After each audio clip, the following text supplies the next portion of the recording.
What? Want to say something? Thank you very much, Kala. Very worried.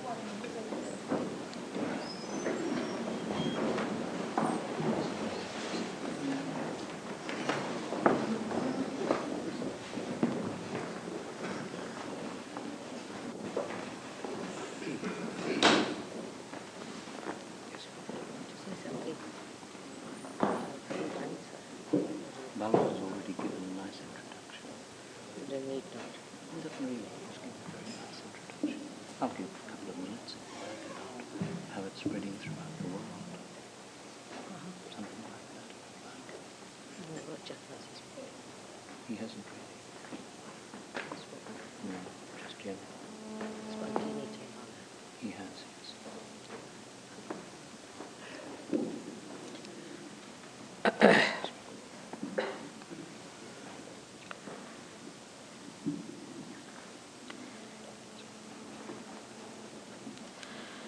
I thank all the Sahajogis from Derbyshire and Birmingham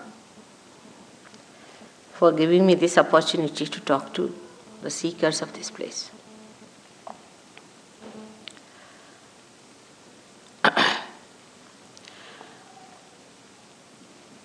We have seekers in the modern times.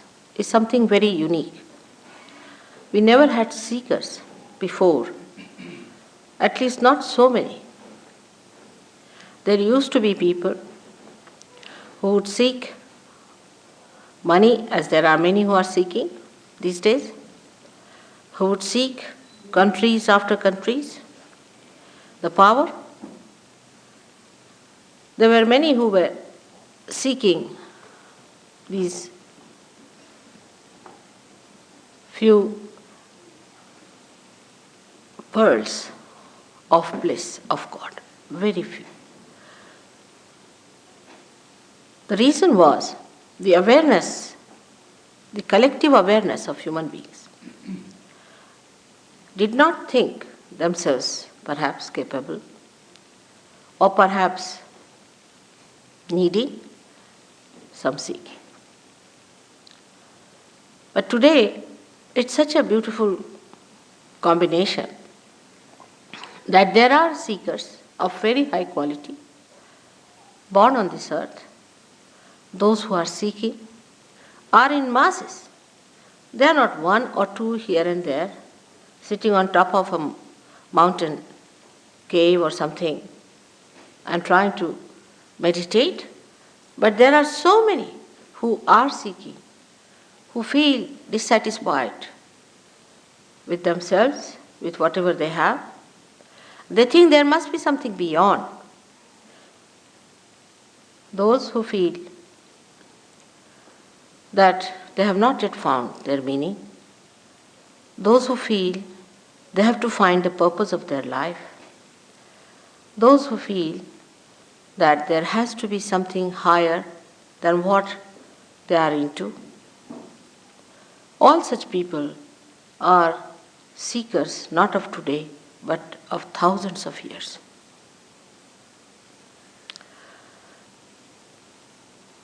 At the time of Christ, there were none, I should say, because even the ones Christ took as his disciples, they were actually forced into it, and he had to go and seek them and find them out and tell them about it.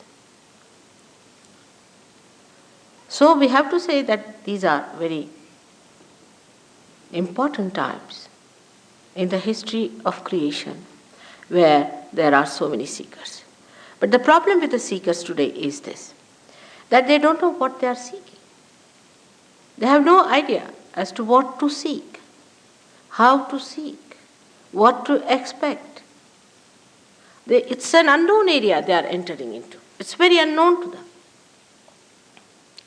And this unknown area which they are seeking is now represented by so many people. Everyone says, I am the one who will deliver the goods. Another one says, I am the one who can do it.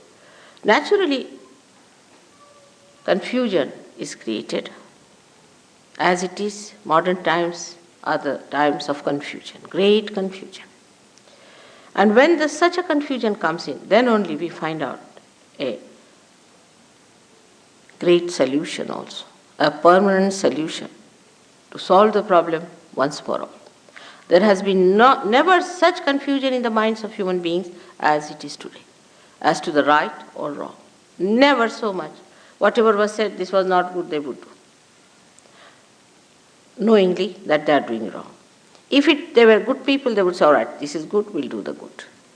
But everybody knew that this was wrong or right. They may do it. But today, no one knows what is wrong and what is right. Apart from wrong and right, it's much beyond that. You have to know yourself. Because this awareness is within us that we do not know ourselves. We do not know the absolute. We live in a relative world. Of this, everybody seems to be conscious, maybe in the subconscious or maybe in the unconscious. But definitely there's a feeling in every one of us that we do not know. And it's a very honest feeling. It's a very sublime feeling that we have to know something more. Now when we say the word know, we think as if I would say, I don't know about Derbyshire, I've never been there. Now this means what? I don't know about Derbyshire. I mean, what don't I know about Derbyshire? I can read it in the books. I can find out. I can know all the history of Derbyshire. I can find out who are the people who were making beautiful porcelain here. I can find out all about their history. Everything I can read about it. Still, why should I say I don't know anything about Derbyshire? Because I have not been to Derbyshire before. I have not been to Derby. I have not been to this area. I have not seen this place. I have not visited it. I have had no experience of this place, so I don't know about it. This is exactly what is the situation.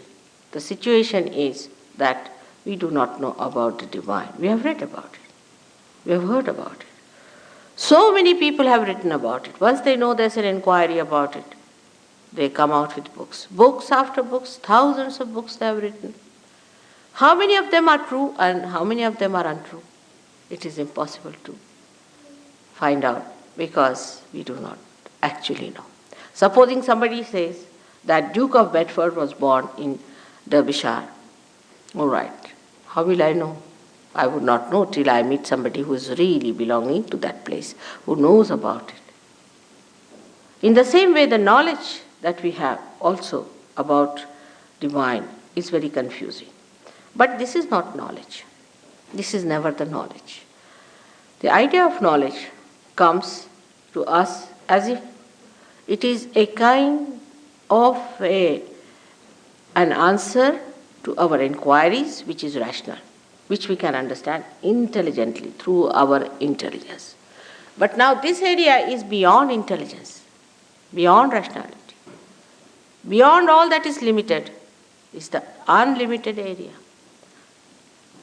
All such unlimited areas can be only known by experience of your awareness.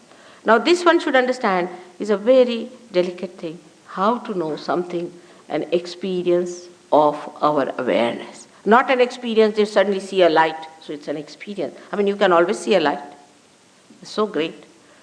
The people feel about it that they have seen some light suddenly sparking before them. Nothing so great. There could be some areas from there a sparking can come and maybe it is of no use to you, but just you might feel that you have experienced. So one must know that seeing is not experiencing. For example, a dog sees this instrument. But what does he know about it? He sees it.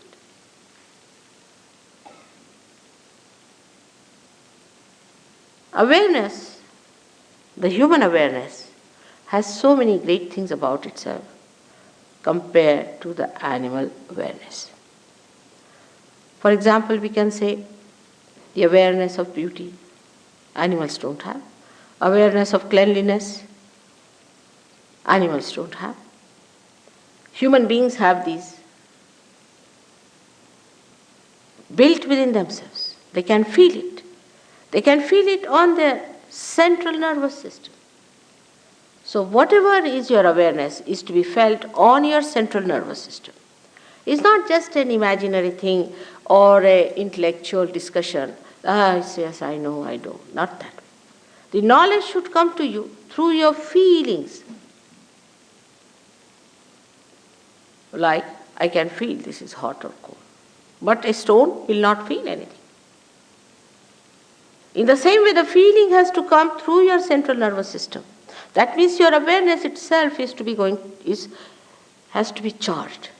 It has to get a new dimension. Your awareness itself has to get a new dimension. All other experiences has no meaning whatsoever in evolution, if you see. In evolutionary process, it is the awareness that improves, receives better and better dimensions. And these dimensions have reached its maximum at the time when you become a human being, where your awareness is just ready to receive the awareness of the universal being, of the collective being, so that you become the collective being. Now, I would like to tell you about this within ourselves, how we are placed. For every practical purposes, you should not take me for granted. But you should not also deny what I tell you. It's like entering into a new university. We listen to the professor and we try to follow him. Supposing he propounds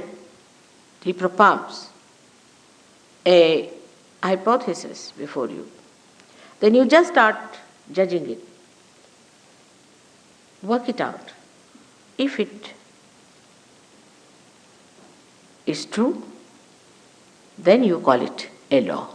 In the same way, we should enter into this new understanding by first seeing it, not denying it. Then if it is true, then we have to believe it. There should be no blind faith about surgery. Blind faith does not help at all. Neither there should be a denial. And with that cheerful attitude, if you just listen to me as a hypothesis, whatever I'm telling you, you need not accept it as truth just now. But then the time has come for me to prove the truth to you. And the truth can be proved to you. Time has come to prove the existence of God. To prove. Not prove that I give you a big lecture or take you to courts or some sort of a thing like that. But how am I going to prove it? On your awareness.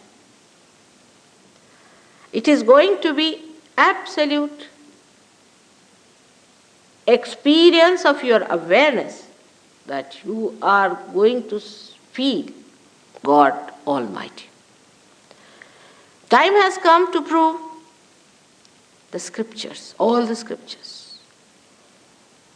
The time has come to prove your own connection with God, your own relationship with Him, your own relationship with that primordial being, whether you call it God or anything, it makes no difference to God Himself.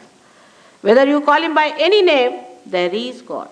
And that God is not the way you conceive God. It's not the way you understand God or you know God, but is the God as He is. Unless and until you yourself feel Him, you are not going to believe in Him. Even if you believe under certain circumstances, it's a belief that is blind. It has no meaning for any intelligent person, and a day will come that such a person is going to denounce that kind of a blind faith. So now within ourselves, as I said, is a built-in system which has come to us through our ascent in our awareness at different stages, which is like a history written within ourselves, how we become human beings. Into different stages we were divided. First of all, the stage of the carbon, where we became alive. The dead became the life. That is placed at that point. It is below that great power within us, which lies in the triangular bone, which we call as Kundalini. This power is the power also described in the Bible as the tree of life. I'll appear before you like tongues of flames. But Bible being a very microscopic thing, it cannot be explained, the symbolicism of that. unless and until you get your new awareness or the vibratory awareness, it cannot be explained. Now this power is the power of desire, of the ultimate desire, the only desire, the real desire that we have within ourselves. All other desires become useless.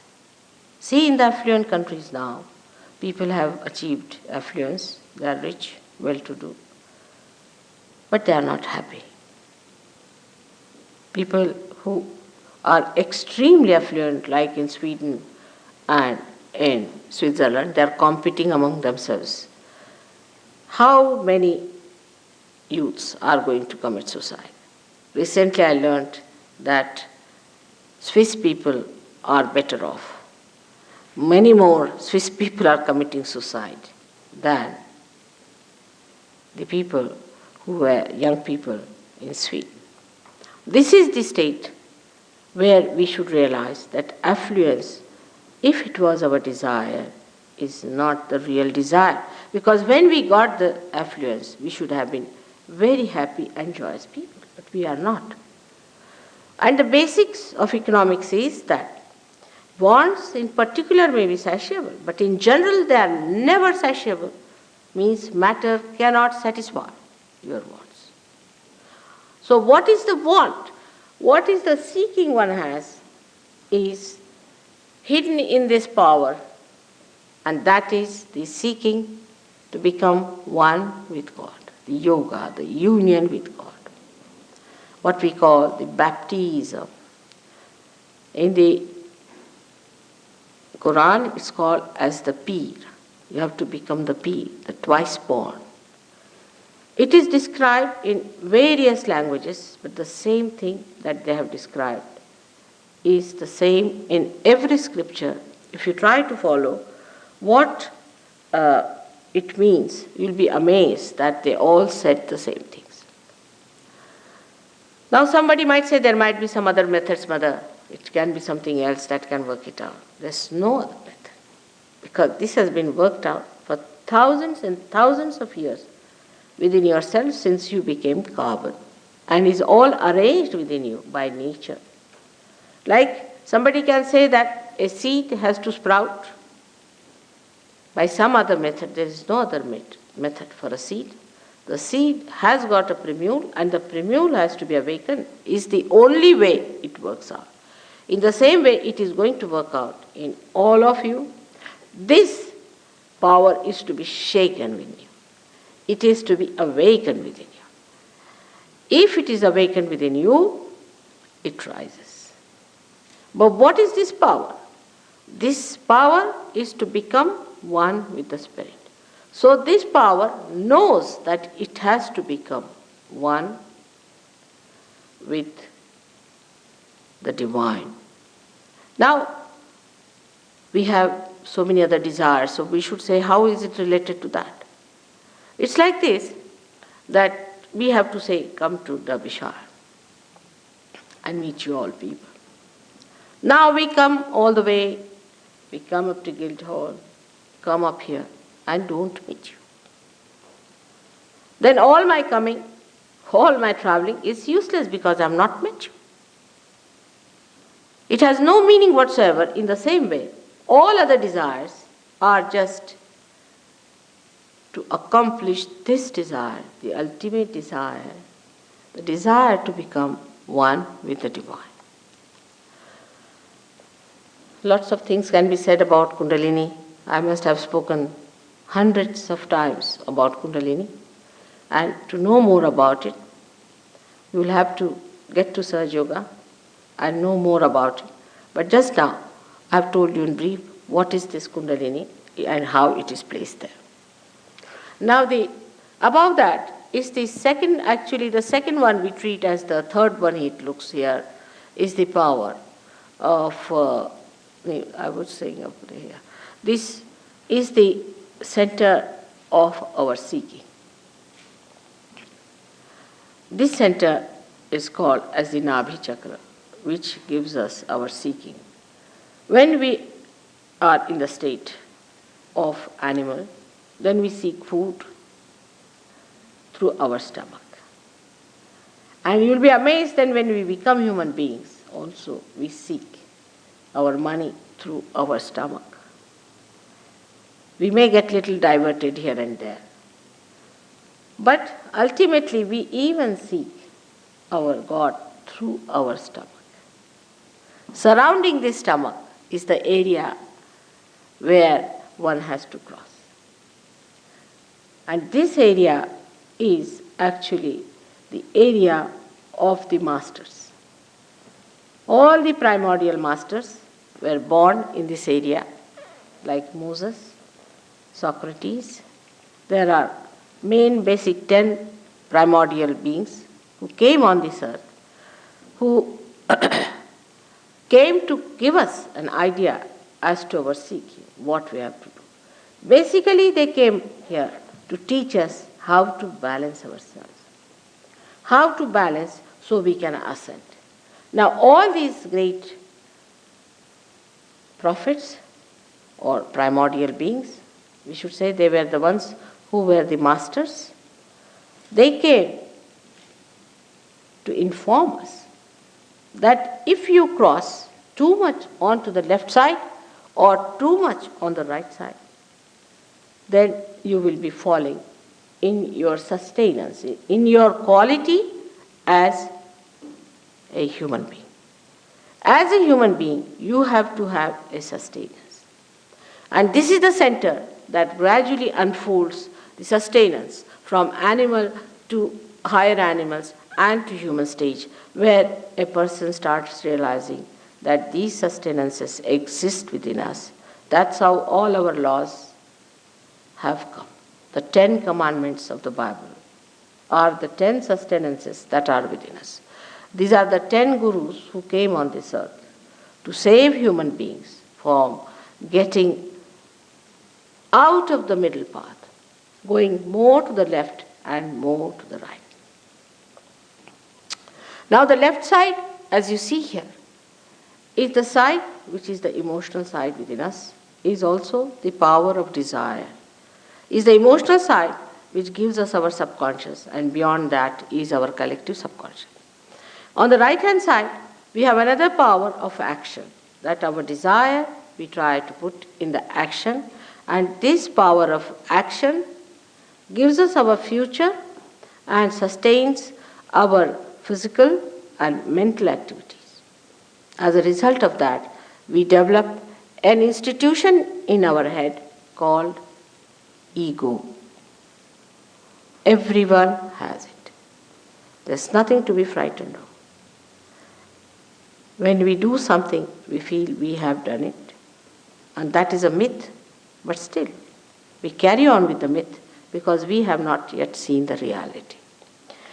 The another one is the left side power within us, by which we receive the aggression of others, by which we have our past, gives us an institution as a byproduct of our activity, emotional activity, an institution like a balloon you will see there called as super-ego. These two things meet in the head just like this.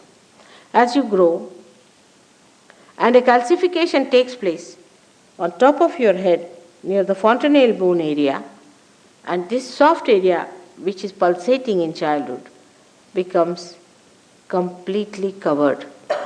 Thus you developed your I-ness. You become Mr. X, Y, Z and all that. You develop your own freedom. This is the freedom that you have achieved to be Mr. X, Mr. Y, Mr. Z. After achieving this, you start using the second center, which is the center of your creativity, the center of your action. Animals do not have any ego. Of course, if they live with human beings, they may develop.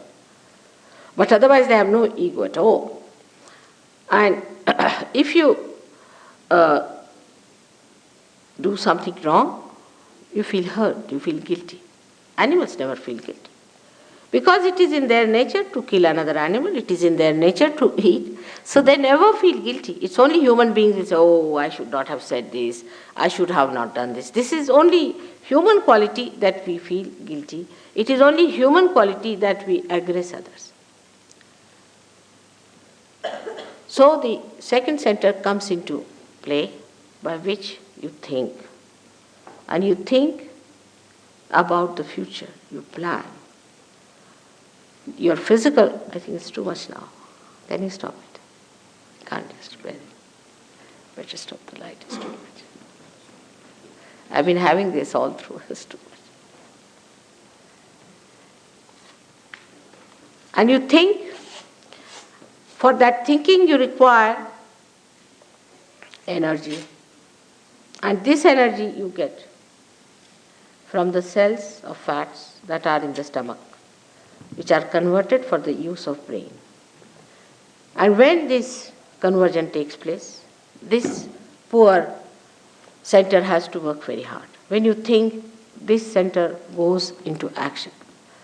It has to work very, very hard for one work only, and that is to look after the supply of fat cells.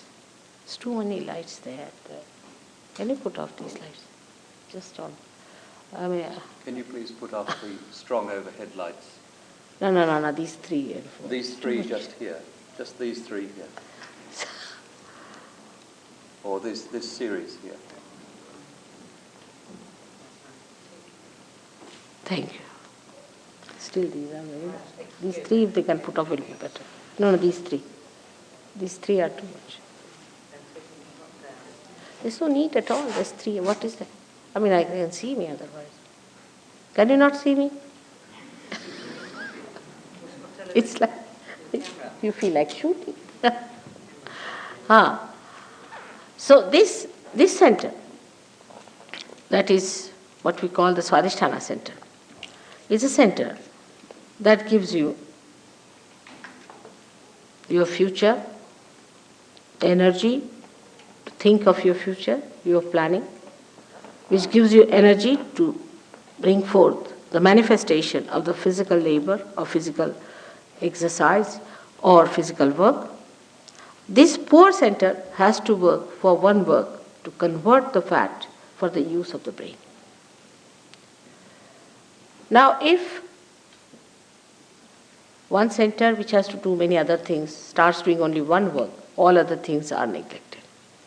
As a result of that, you develop problems because it has to cater to your liver, to your pancreas, to your kidneys, to your spleen. And once it goes into action for one channelized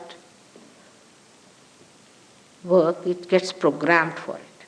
And then it cannot take care of these things. That's how you develop a bad liver. You develop a diabetes, kidney trouble, blood pressures. Also, you develop a very serious disease called blood cancer. Now, Sahaja Yoga can cure all these troubles. It's only physical. But it can cure even physical troubles, because if this center is brought to its normal behavior, if it is made to behave in a very normal way, you can easily cure all such diseases which come out of your overactivity, overthinking, over-imaginativeness. It's a very dangerous thing to always think about the future. For example, now we are here sitting down, we should be comfortably sitting down and talking to each other. Instead of that, now we are thinking, what am I going to go do tomorrow, or what am I going to do when I go home, how am I going to cook, what am I going to eat, or how I am going to take my train. All these futuristic behaviors lead you to a very funny personality. You become so futuristic that you forget the past. I met a gentleman who forgot even his own name. He forgot the name of his father, he forgot the name of his mother, and also to the dismay of his wife, her name. And she started crying. She said, now what to do? He's forgotten everything. Now he is in a futuristic area. He just knows the future. Then he was to be pushed back again into the center. Then gradually he started remembering. Then he told me that he's chairman of one of the councils of a big district place in India. And he said he was. He said, no, I am. I said, that's good. That's better. Now you are in that state where you say, I am. So this is what happens. And this is what's going to happen to our societies here, which is very futuristic. So to cut it down, one can try anything. You may try anything. For example, you may show pictures of the past and things like that, but that is not going to bring back the horse. It's running very fast. The only thing that can work it out is the awakening of the Kundalini. When the Kundalini awakens itself, she makes the center enlighten, and the center itself resumes its normal shape, its normal behavior, and its normal condition. Apart from that, it has got a dynamic power or manifestation that this center which looks after our attention becomes enlightened, and our attention becomes enlightened, and the attention which is enlightened becomes dynamic. In the sense now, sitting down here, you can pay attention to anyone. Just pay attention. You don't have to do anything. Just pay attention to that person, and you can find out on your fingertips what's the matter with the person. Thousands of miles he may be. When Nixon was having trouble, suddenly, I don't know, I said, find out about Nixon, how is he? And they said, he's in a terrible mess. Christ has said, your hands will speak. That's the time has come. These hands, which look so simple, but they are so intricate and so intricately built that the nerve endings are so microscopic that we cannot understand how much they can tell us, how far they can go. When the awakening takes place, you start feeling the vibrations around you, the all-pervading power which you have never felt before.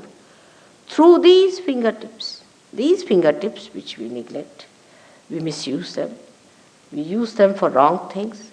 These fingertips themselves get enlightened, and you start feeling them. That's what I said, that you have to get your awareness which is enlightened. It's the awareness which has to manifest. And that's how you start feeling them on your fingers. It's wrong here, it's wrong there. You can see where is the problem. Now all these are related to your centers. These are 5, 6 and 7. 7 on the left and 7 on the right. So this is about your emotional side, and this is about your right. About your physical and your rational, or you can say mental side. So you can make out a person how he is by just knowing whether you are getting heat from that person, whether you are getting burning from that person, whether they are getting numb, whether they are becoming heavy. And a rapport is established with the all-pervading power which informs you, get the messages. And the messages are so correct that even if you have 10 children who are realized souls, there are many children these days are born as realized souls.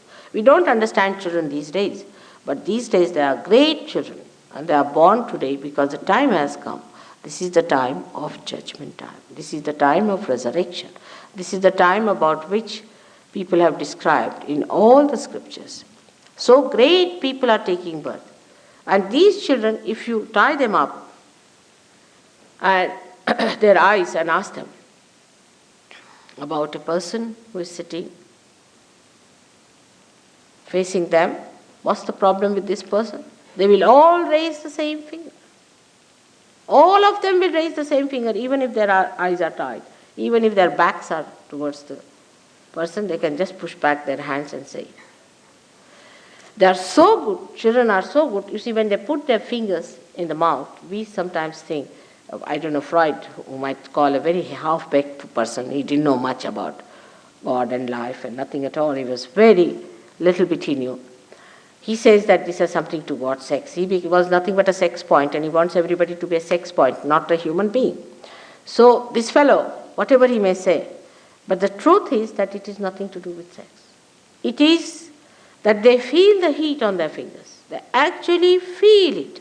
And that's how they put it in the mouth. The little children I've seen. We have one here who has come from England, from London. There's another one who is from here somewhere. And all of these, if you ask them, they will immediately tell, where is the catch? Which chakra is catch? Now, children, you cannot be fooled. They all tell you the same thing, that this is what is happening. So your awareness is enlightened, and your hands, which have got the sympathetic endings here, tell you. We can say that now, in our central nervous system, we can feel about others and about ourselves. Now, supposing you are sitting here and I ask you, what's the problem with you? You would say, I don't know what's the problem with me is. I don't know. But I may be able to tell you what's the problem is. If you go and see the doctor, he'll say, yes, that's the problem. How do you know? You don't have to go to any examination, for all pathological examination where all your teeth are taken out, eyes are taken out, and by the time you end up, they tell you, you are the healthiest man. You don't have to go to all these horrible things. You don't have to waste any money and try all these frustrating things. Just putting your hands, you will know about yourself. And the people who are Sahaj Yogis will tell you that this is what is wrong with you and this is how you cure. Now the time has come. This is such a fantastic time. With Sahaj Yoga, we have cured so many for cancer patients, so many blood cancer patients. Recently a girl who is a Sahaj Yogini in New York has cured a blood cancer patient. This boy was about to die. They had declared that he's going to die. That's declaration they had given about for about 15 days. They said he may live and then he's going to die. I mean, that's the only thing they could do. With all the things poor fellow had gone through, the boy had come from India, all the money was spent, and this was the certificate he got that he's going to die within 15 days. Now, somehow these people contacted me, and I told them to contact a Sahaj Yogini in New York. And they told that such and such boy is there. His name is Rahul. He is hardly about 16 years of age. He had blood cancer. The boy not only got cured, he came down to London to see me, and is back in his home. It sounds very fantastic that how can a person who is not a doctor, who has nothing to do with medicine, can cure. Beyond all these medicines, beyond all these things, is the subtle power, the divine power from where everything has come. If you somehow or other become the owner of that, or the person who knows how to handle it, you can cure anyone you want. It's not that I'm curing these days, my disciples are curing. I don't know how many people this Dr. Warren, who was a doctor, has cured through Sahaj Yoga, which is not a medical science. How many patients he himself has cured, he won't be able to count them. So the whole system is going to change. Now you are going to become the master of yourself, of your powers. And all these powers are going to be released from you. Now when we say that there were gurus who could cure, there were gurus who could stop a growth of a horrible disease and things like that, we think it's not possible. We think it is an impossible thing. How can it be? How can we believe it? It's a cock and bull story. But you yourself, when you see manifesting it, you'll be amazed. Once I was traveling by a ship, and the captain of the ship, I gave him realization. And it so happened that one of the ship's staff got into the freezer, and he got choked up and he got pneumonia. Of course, I was in a position, I was traveling because my husband was the chairman of that company. So he would not ask me to go down. He thought it was too much to ask me. I said, all right, if you don't allow me to go down, you better go down to the spot where he is. Don't send any SOS to call a doctor or anything. You just go and put your hand on his chest for about 5 minutes. His pneumonia got cured completely. And this Captain Kuto could not believe it. He said, how could it be? I said, it is. That has happened to you. Now you have become that. Accept it. You must assume that power what has been given to you. As in Sanskrit language we say Viraj. Assume it. You see, even if you have given a throne, if you don't know how to assume the power of the throne, to believe into it, then like a beggar boy, if you put him on the throne, he still sees people coming down, he puts his hand before, give me 5 rupees, give me 5 rupees. Unless and until you assume these powers, you are still uncertain, but you have got them.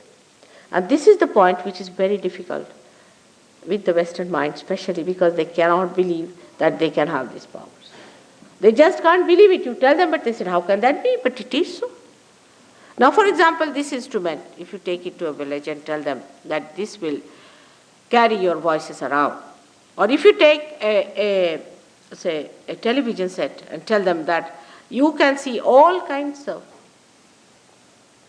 cinemas, or we can say a drama and play or music out of this, he's not going to believe. He'll say, this box, this looks like an ordinary wooden box. But when you plug in, it shows its power. In the same way, what you look at human beings as something very, very ordinary, mundane thing, for us we take it for granted ourselves. We don't know how glorified we are, how great we are, how God has created us with such difficulty, with such care, with such love, for a very special purpose, that He wants to bestow all His powers upon you. He wants you to enter into the kingdom of God and to enjoy His blessings, His love. It is something that we cannot believe. We are so frustrated, we are so disgusted with ourselves, with our societies, with everything. But it's not so. It's not so.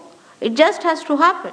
You are just to be plugged in to the mains, and it works, and it works. It has worked. It has worked with thousands, and it should work with you. But the absurd ideas people have, which is the conception they have, that you can pay for it. I mean, how can you pay for anything that is living? Have you ever paid anything for that is living? Like, have you paid anything for getting a fruit out of a flower? Can you pay to the flower, all right, I give you £1, give me a fruit. Will it work out? It's that absurd that you cannot pay for the living God. You cannot pay for the living experience, and you cannot pay for the evolutionary process. It is spontaneous. It is within ourselves. It works out. For we understand money so much that we can't understand that is free, though we have got so many things free. So many things we have got free. Still we don't understand the importance of free things, because we think whatever is free cannot be great. Actually, all great things have to be free, otherwise we won't exist. We won't live. If we didn't get air to breathe freely, we will not exist. If it happens sometimes in the aeroplane or someplace, you should see. Then people realize the importance of those free things which we take it for granted. So, one has to understand the conception that we have about God, about achieving Him, about getting into ourselves, is also faulty. We think that supposing we stand on our heads, we'll get it. I mean, standing on our heads, if we can get God, then in all evolutionary process, they should have stood on their heads. Or we think that by running these races, we'll get it. Or by eating this kind of food or that kind of food, or by doing this or that, we'll get it, is wrong. But then you may ask that why all these people in religion said that thou shalt not commit this, thou shalt not do that. They said it because these are the things which are required for our sustenance, for our balancing as a human being. We lose our balance if we do not do these things. We have to have the balance. That's why it was said, don't do it. Human beings have a capacity to go to extremes. I mean, you tell them something. I've known people. You just tell them that to cure this particular center, you have to do this asana, or you have to do this kind of a thing. They will do it 100 times, 1,000 times in one day. I mean, I never asked them, I said, just once in a while you do it. Or once a week. They'll do it 100 times. We go to extremes. And that's why, to strike the balance, these people told us, don't do this, don't do that, don't do that. But then in our ego we say, why not? What's wrong? All right, go ahead. When do you tell the children, don't smoke? Why not? All my friends are smoking, I'll smoke. All right, go ahead. Smoke, get cancer, then you'll have a hole here, breathe through that. After some time this will go away, the nose will go away, and you will be moving like a machine looking at everywhere. You can't talk, you cannot live like a normal person. Then one realizes that, oh God, I wish I had not smoked. But in Sahaja Yoga we don't say don't smoke, because half of the people will buck off. We never say don't drink, never say anything don't. We say, all right, you are doing it, it's all right. Let this happen. As soon as this happens, you just give up yourself. Because when you have found the highest, then you don't care for all these small things. All your habits drop out. Automatically, I don't have to force you for that. You have everything within you, that power, like you get lifted up. Like a lotus that rises out of the mire, by its own force you come up, and your fragrance fills that mire. And you are amazed at yourself. First you are identified with that mire and you think that this is what it is, but it's not so. When it comes up, that lotus, it spreads its beautiful petals, and the fragrance gives it that personality. It spreads all over, and that's what is going to happen to you.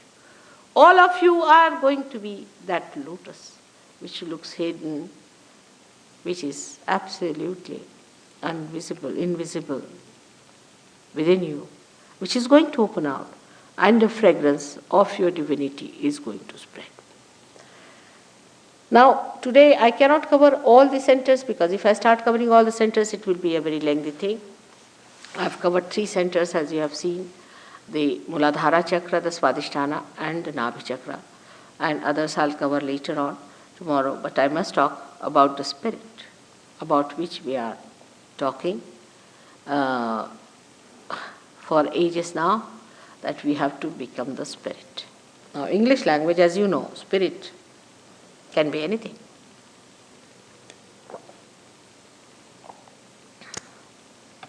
It's a very ambiguous word.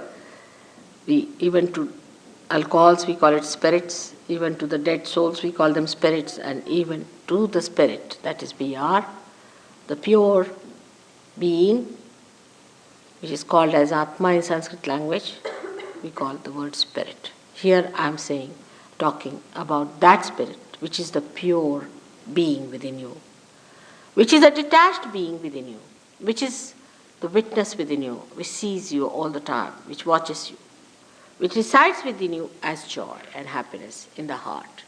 It resides in the heart. This spirit is not in our conscious mind, is not in our central nervous system, is not under our control. To give it an analogy, I say that the left side within us is like the brake, and the right side is like an accelerator in a car. Now, in the car, we are learning driving, sitting in the front seat, and there is the master watching at the back and seeing the whole play. Now, what you do is to go to the left, means sometimes you put the brake, sometimes you put the accelerator, make mistakes, and then you learn how to drive. That learning how to drive is the wisdom part of it, which comes to us through balancing our lives. Balance is the most important thing to begin with. But even if you don't have balance, I have seen in Sahaja very imbalanced people get into the balance. Now this balancing, left and right, or say of the brake and the accelerator, gives you a position where you can say, now you have mastered the driving. But still there is the master sitting at the back. Then you become the master. The master is the spirit within you. You become the spirit and you start watching yourself as a driver. The whole thing becomes like a play, like a drama. That you separate yourself and start seeing everything happening before your eyes. Everything happening just like a drama outside you. And you are not the part and parcel of it. So you enter into the area of your axis and the periphery loses its impact on you. You become a person who is silent, blissful, quiet, and sees the periphery, the movement of the periphery, but you are not in it. That's how you become the master. That's how you become the prophet.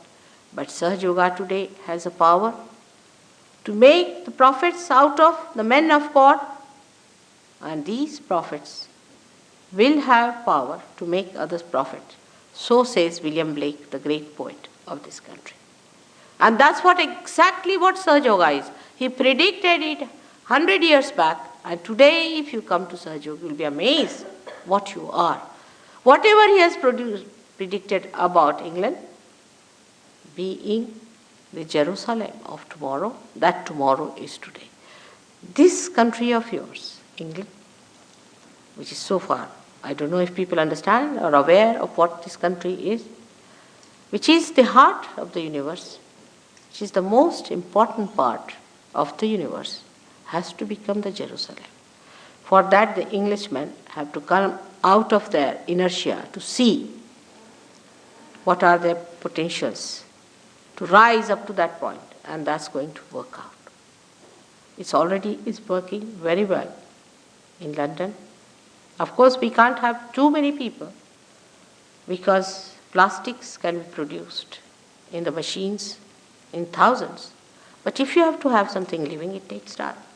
But once it takes time, once it comes to its maturity, I'm sure this great country is going to assume that status of becoming Jerusalem, the place of worship, where people have to come to worship.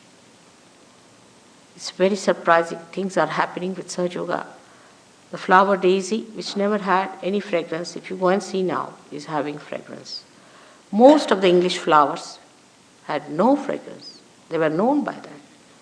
Most of the flowers are now having tremendous fragrance. You can see for yourself. All these things are working by nature, are worked out, they are coming. What about human beings? Where are they? What are they doing? Where are they lost? This is a very sad thing. I came to London just by chance, I should say, or maybe that is prearranged.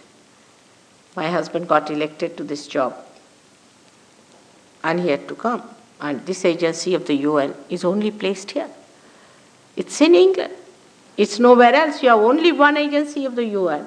That is in England, for which my husband got elected, and so I'm here. Otherwise, I don't think I could have come here like a guru, because I don't have any other interest but this. And I could not have come here otherwise, because uninvited I would not come to a country. But I came here as an invited person. It's all working out. Only you people have to work it out yourself and understand not only the dynamism, the vitality, but the greatest importance is that at this point you are standing on the verge of destruction or construction. And the English people have a special place. They have to rise up to it because they are the cells of the heart. I'll have this lecture tomorrow again. I hope you'll come and make it comfortable. Sorry for my throat. I've been speaking day in and day out every day. Thank you very much. If you have any questions, I would like to answer them.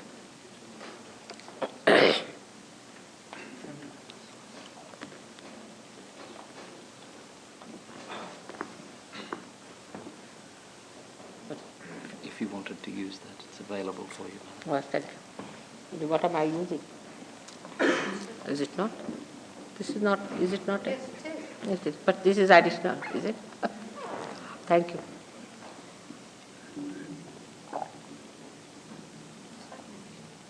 Just use the roving mic if you would. It's all right.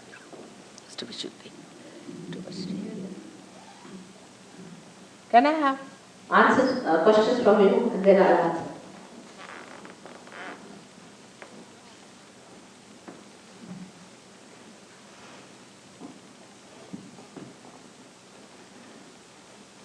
Yes, please. You said you could cure when you got self-realization. What sort of cure? Because mine was death. Should you brought back? You said you could cure with after self-realization. His problem is that somebody has died. My mum was dead. His mother is dead. He wants to know if you can. Why? Oh, deaf. Deaf. I beg your pardon. Deaf. My apologies. Can you fix that hearing problem? You see, this question is such that it makes you feel that I am a person here to cure everyone. You are sadistic. It's a byproduct of awakening of the Kundalini, you get through. I'm sorry for that you have misunderstanding that I'm here to cure all the people. I should settle down in a hospital. The main thing is Kundalini has to be awakened to get you cured. Alright? If your mother was here, we could work it out. But the main thing you must understand that God has a lot of common sense, as we have. And He is only interested in such lives as we are, which will work out His work. Those who are, say, very sick people, extremely sick, can get cured in a second. You will be amazed, I'll tell you. Our President of India, he went to America for his treatment on the 8th. And he was going back to India. And I went to see him as Mrs. So-and-so. But the High Commissioner told him that I'm so-and-so, and he had heard my name in India. His wife said, why don't you cure my husband? And he was just on his last. They had prepared everything for his last rites in India. I just put my hand on his back for 10 minutes. You won't believe. He had not slept for days together with pain. He said, my pain is to leave, go to sleep. And he got up, he was perfectly alright. He walked down, people had brought stretchers and things, he just walked down, they couldn't believe that. But this has happened because he is going to be used for the work of God. In our house, if you have lights, which are never going to give light, we don't bother about them. We sell them in the jar. In the same way, the divine doesn't cure people. All of them. It does. Many. Thousands. But some of the people who are very sick, it says, all right, you go through the second cycle, all right? Come back purified, rested, and then it works out. So not necessarily that everybody will be cured, not necessarily. But so many have got cured. And it has been. But that's not our main job, is to give cures to people. No, it is to give realization to people. And as a byproduct, as you said, of course, if she gets realization, her deafness will. Many people have cured their deafness. Not only deafness, but even bald-headed people have got hair. He had no hair on his head when he came to me. But I don't say that after realization and before realization is so tremendous that it's better to take photographs before realization and see yourself come sometimes after realization. People see they have got their photographs before realization, they have thrown them away. It is different. But the main thing is not curing, it's the self-realization. That's the thing. And age has no problem. Yesterday, I think in Birmingham, we gave realization to somebody who was a very, very, very, very old man. So age has no consideration, health has no consideration, nothing of the kind. Everyone can get it and should try to get it. Alright? So if you can get her, we'll work it out. But I don't promise it. Alright? May God bless you. Of course, self-realization I promise. That I promise. If you have patience with yourself as I have with you, you have to have patience. Any other question, please? Yes.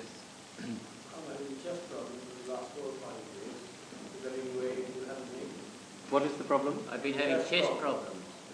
He's had chest problems for the last 4 or 5 years. Is there any way in which you can help him? Of course, that can be helped. Yes. Chest problem like breathing trouble or what? Breathing trouble. Is he an Indian? Asthma. Asthma. Are you an Indian? Yes. Indians, they take so much bath. They still think they are in India. Every day take bath in the morning and then go out, isn't it? That should not be done. This is England. We should take bath in the night. We should live like English people. Get great bathers. Indians are great bathers. You see, they must have a bath every day. Whether it is 0 degrees or minus 12 degrees, they must have bath. You see, it's a habit formation they have got. They don't feel all right without a bath. And that's how they develop. But in any case, we'll cure your asthma, all right? It's not so difficult. But one should not take too much bath in England. I would suggest that if you want to take bath, take it in the night, as the English people do. This is a very treacherous climate. And if you take your bath and get out of your bath, you are definite to catch these troubles in the chest. Not only that, but arthritis and all these things come out of this. This is very indiscriminate in this country. The climate is such, you have to be careful. I mean, one should not postpone bathing forever. Because you see, when I say something, I must give the other extreme also. But we are great bathers, no doubt. You see, personal cleanliness is too much with Indians, too much. But general cleanliness, or you can say the collective cleanliness, is more here, you see. Like mowing the lawn and looking after the cleanliness of the roads and all, much better. I mean, we have to combine these things. Is important. That can work out, all right? Asthma is not such a problem. What else? In what way does it work out? We have a center within us, which is the center of Sri Rama. On the right hand side, we call it the right heart. And if we can cure that center of yours, we'll be all right. All right? Yes. We'll work it out. We'll tell you how to do it. How many thousands of years does the yoga date back from? And approximately, in Indian culture, and approximately how many thousands of years? How many thousands of years does the yoga date back from, she said? Which yoga you mean? Yoga has been there. The spontaneous yoga has been there throughout. You see, what is spontaneous is living. And the living process has been there throughout. So, we cannot say when it started. We can say when it got separated. When God and His power separated, and God started watching the whole thing as a witness, the God Almighty, and His power started working it out. It created all the universes. It created our universe, out of which it created now human beings. And now it has to become one. Again, that creation has to know its creator. 1, 2, 3, 4. There have been always few people getting this connection. But today is the time for a mass evolution. So, for a growth of life, you cannot give any time. You can't say when it started, how many years back. It has been on. But today is the blossom time, when many have to get the blessings of yoga. All right? Yes, You mentioned the awakening of Kundalini about that system, cycle. For the ordinary lay person, it is very difficult that how it can be awakened. What is it? You spoke about Kundalini. For the ordinary person, it's very difficult to awaken. Who told you that? It's not so. You see, it is these abnormal people, when they talk about Kundalini, they call it abnormal because they don't know how to do it. It's the easiest thing to do. It's the easiest thing to do if you are an awakened person. Even a child can do it. It's those people who say that Kundalini is very difficult are the people who have no idea of Kundalini at all. They are not masters. For a master, what is difficult? And even an ordinary can become a master. Then what is difficult? These are not masters. These are people absolutely naive, money makers, useless people.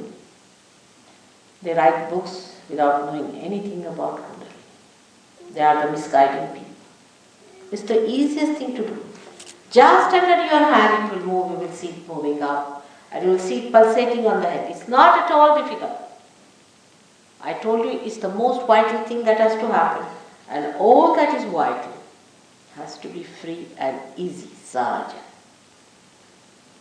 Why? In India we had Nanaka who said, sahaja samadhi lao. Sahaja samadhi lao. Nobody said it is difficult. Kabira never said it. He said, Pacho, pachiso, pakada, bulau, ek hi dora bandhau. I'll get 25 people together and put them onto one thread. Those who had the authority always talk like that. Nobody said it is difficult. It's only these people who do not know the job, who have no authority, talk like that. Don't believe that. It's the easiest thing to do. You will see yourself.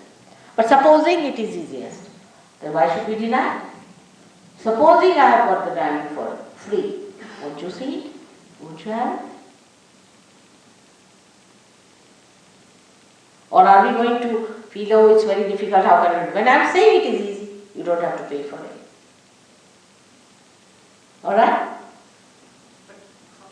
But how do you think that? What's it? Without the purification of the body and without the purification of the mind, it can work, you know. No, that's correct. Sit down. Sit down. Alright, please sit down. I'll tell you. That's the method people try. It doesn't work out better. Say your car is something wrong with your car. Alright? Now, can you clean it from out sitting inside it? Can you put it right? You have to get out of it. So first the Kundalini rising has to be done. You see, people have confused it. Even in Hatha Yoga, where there are Ashtangas. First thing is Ishvara Pranidhana, first establishment of God. First you are to be connected with God. Even in Christianity you have to be baptized first. Of course it's an artificial one, forget it, but you have to be baptized.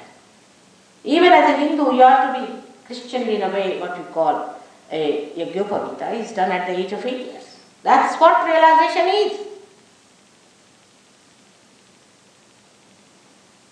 Or Muhammad Sahib and all these people use Sunta, that's the same thing.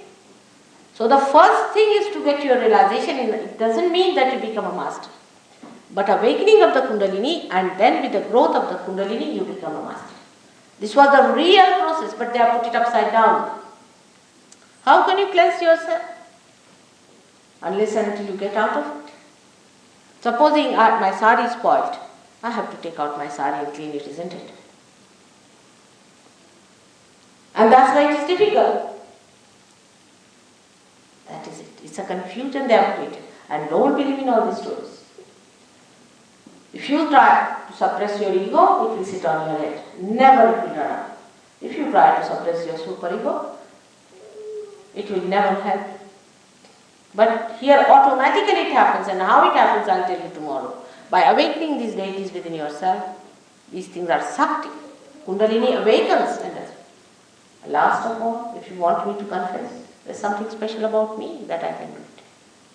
Must be something.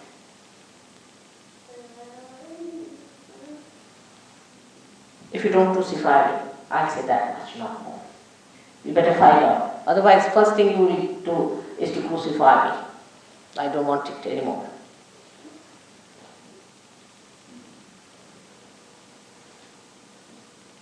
All right? Thank you. May God bless you. Yes, my child. Mother, how can we help ourselves and help each other to open out our hearts and become more connected? It's not any surgery needed for that. In Surge Yoga we have techniques, divine techniques by which we open our heart. The confusion is on another line also, and this confusion has led us into problem. You see, the confusion is about how our relationships should be to ourselves, to others, and to the society. There's a big confusion that started long time back. When the Smritis were written, or we can say when the religion was practiced, it was just the other way around. We started with everything. And that's how we have lost that capacity. The attitude towards ourselves should be that we should try to perfect ourselves. It's absolutely tyrannical attitude. I mean, when I try to perfect Surge Yoga, I'm tyrannical towards myself. The amount of work I take out of this body, the amount of exertions I can put in out of this body, the stretching of my complete patience to a great extent I work it out. I mean, normally, people get just clenched up, oh mother, this is too much, we can't bear. You've seen it yourself. But you have to be really tyrannical to perfect yourself. That should be the way we should work it out towards ourselves and towards others. It should be an ideal relationship. Like, now you have a brother, he's your brother. It should be ideal. If he's your father, he should be an ideal. But such a confusion, the more enlightened so-called you become, the more elevated you become, the confusion is, who is your sister? Who is your mother? Who is your father? Then the relationship between the Surge Yogis also becomes confused. You are Surge Yogis, you are all prophets. You must respect each other. You are all prophets. You speak the same language. You have to love each other. It's not rational, it has to happen to you because the relationship has to be established. That relationship, that ideal relationship. So many people now, you have known that, get angry with me whether you are too patient with the surgeries. But they are my children. I have to perfect myself. And my relationship with them should be ideal. I have to go to a great extent for cleaning them so that they come. So relationship with others should be ideal. Are you an ideal father? Are you an ideal mother? Are you an ideal sister and a brother? Are you an ideal citizen towards others? But the society has to be pragmatic. The society has to work it out pragmatically. And the pragmatic working out comes by changing. Supposing today, I would say that for India, we don't need vegetarianism. For England, we need vegetarianism. It's all pragmatic. The society has to be pragmatic. Here we are pragmatic about ourselves. Not about the society. We are pragmatic about ourselves. Everything works out. What's wrong? A woman who has children will run away with another man. What's wrong? Or a woman who has children can sell the country for the sake of her children. What's wrong? So this confusion within us creates this problem, and that's how we do not know how to open out ourselves. If we could get rid of our confusions, it could be all right. It can be done through surgery. All these confusions have been created by half-baked people, I will say. There's nothing wrong with the incarnations, with the prophets. Nothing wrong with it. They are perfect people. What is wrong with us? Our attitude. And if we can discriminately use our attitude towards ourselves, towards others, and towards the society, everything will work. It's going to be beautiful. Because of this confusion, our heart is closed. We are frightened of others. What is there to be frightened? Relationship is ideal. What can they do? Your relationship, as far as they are concerned, your relationship, your heart is ideal. Whatever they do is not the point. Whatever I do for them has to be ideal. I have to go on loving them. I have to go on admiring them, encouraging them, sustaining them, and giving them what I have to do as my relationship has to be. Say, for example, a source of water that is under the Mother Earth. Does it think what kind of a tree it is, what sort of things it is doing? It just gives its source, its water, in the same way. Because you are the source. So the relationship has to be ideal. These confusions have worked out, and rationally we have accepted all these confusions. And this has led us into this kind of a trap that our hearts are closed.